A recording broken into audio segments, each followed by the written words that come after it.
Alright, quick but important streaming industry update. There's a report that Fox is looking at acquiring Roku. And if that sounds random, it's actually one of the most logical power moves in TV right now. Because this isn't just about a streaming box, it's about who controls the living room. So let's break it down. What this would mean, why Fox would want it, what changes for viewers, and why the rest of the streaming industry would be watching this like a hawk. First, why does Roku matter? Most people still think of Roku as a little device you plug into a TV, but that's not the real story anymore. Roku is a platform. It's the home screen on a huge number of TVs. It's the search layer, it's the recommendations, it's the App Store. And most importantly, it's one of the biggest ad-supported streaming ecosystems sitting right in the middle of the living room. So if you're Fox, buying Roku is like buying the highway instead of buying another car. Instead of fighting for attention inside Apple TV, Amazon Fire TV, Google TV, or inside someone else's app store, you own the interface people open first. Now, why would Fox want that? Fox is strongest in the parts of TV that still print money: live programming, news, and sports. Those categories are perfect for advertising because people watch them in real time. They're not skipping around, they're not binging and leaving. They're showing up live, which is exactly what advertisers want.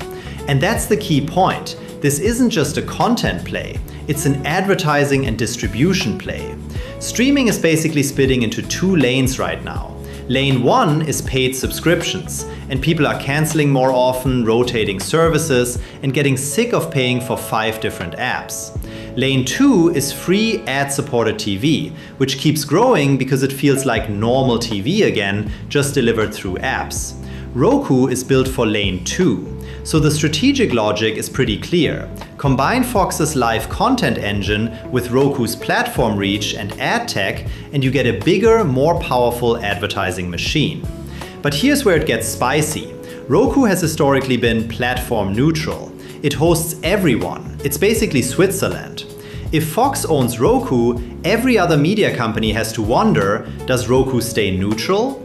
Because the incentives change the moment a content company owns the platform. Even if Fox promised to keep it fair, there are a bunch of subtle ways a platform can tilt the playing field without ever saying it out loud. For example, which apps get promoted on the home screen? Which services show up first in search? Which shows get recommended? What bundles get pushed? And what data gets shared and with who? That's why this would matter to basically every streamer and media company. If you rely on Roku for distribution, you don't want your landlord to also be your competitor. Now, what does this mean for normal viewers? Short term, probably not much. Your Roku still turns on, your apps still work, your remote still does the thing. But over time, ownership can shape the experience. You might see more Fox-branded surfaces, more Fox News and Fox Sports placement, more cross-promotion, more bundling, and potentially more aggressive ad targeting because platform-level data is extremely valuable. And that brings us to the bigger trend, consolidation. Media companies are realizing that content alone isn't enough anymore. Attention is expensive. Customer acquisition is expensive. Owning distribution lowers those costs. If you control the platform, you control the funnel. You can steer people toward your services, your bundles, your ad products, and you're less dependent on app stores and third-party platforms. So whether the specific deal happens or not, the direction is clear. The fight is shifting from who has the best shows to who controls the interface. Because whoever controls the home screen controls what gets watched. So here's the takeaway. Fox buying Roku isn't a gadget story, it's a power story. It's about controlling the front door to TV and turning that into advertising leverage. Now I'm curious, would you trust Roku more or less if it was owned by Fox? Drop your take in the comments. And if you want more quick streaming and TV industry updates like this, subscribe.